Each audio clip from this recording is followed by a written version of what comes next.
నెల్లూరు నగరంలో వేంచేసి ఉన్న శ్రీ తల్పగిరి రంగనాథ స్వామివారి దేవస్థానం నందు మార్చి 9వ తేదీ నుండి 19వ తేదీ వరకు జరిగే బ్రహ్మోత్సవాలకు నాందిగా ఈ రోజు ఉదయం పందిరి గుంజ ప్రతిష్ఠ కార్యక్రమం జరిగింది. ఈ సందర్భంగా అర్చకులు మీడియాతో మాట్లాడారు. శ్రీమతే రామానుజాయ నమః.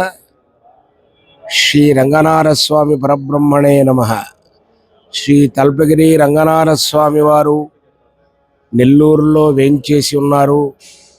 వారి యొక్క బ్రహ్మోత్సవాలు పాల్గొన శుద్ధ ఏకాదశి నుంచి ప్రారంభించి నవాన్నికంగా బ్రహ్మోత్సవములు జరగబోతుంది. దాంట్లో భాగంగా మొట్టమొదట స్తంభ ప్రతిష్ఠ అనేటువంటి కార్యక్రమం జరుగుతుంది. అది ఈరోజు 17వ తేదీ ఫిబ్రవరి 2025 ఉదయం 9:01 స్తంభ ప్రతిష్ఠతో ప్రారంభమైంది. స్తంభ ప్రతిష్ఠ అనేటువంటిది ఈ కార్యక్రమంలో చాలా ప్రధానమైనటువంటి స్థానాన్ని కలిగి ఉంది. స్తంభ ప్రతిష్ఠ అయిన తరువాతనే అన్ని కార్యక్రమాలు కూడా ప్రారంభిస్తారు.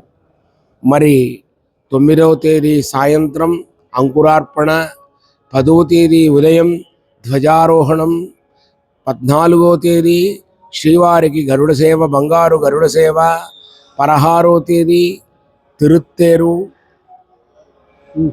15 కళ్యాణం, 16 రథం రథోత్సవం, చివరగా 19వ తేదీన వారశారాధన, దవనోత్సవం, ధ్వజ అవరోహణం, 20వ తేదీన తెప్పోత్సవంతో ఈ ఉత్సవాలన్నీ పరిసమాప్తమవుతుంది. నెల్లూరులో ఉండేటువంటి భక్తజనులందరూ కూడా వచ్చి శ్రీ స్వామివారి బ్రహ్మోత్సవంలోని విశేషాలనంతా తిలకించి తీర్థప్రసాదాలు స్వీకరించి వారి యొక్క కృపకు అనుగ్రహపాత్రులవుతారని కోరుతూ పూర్తి చేస్తూ ఉన్నాను. తిరుమల వింజమూరు నరసింహాచార్యులు, ప్రథమ తీర్థ స్థలాచార్య పురుషులు, శ్రీ తల్పగిరి రంగనాథ స్వామి వారి దేవస్థానం, నెల్లూరు. మరిన్ని అప్డేట్స్ కోసం మన HN9 టీవీ ఛానల్ ని సబ్స్క్రైబ్ చేసుకోండి.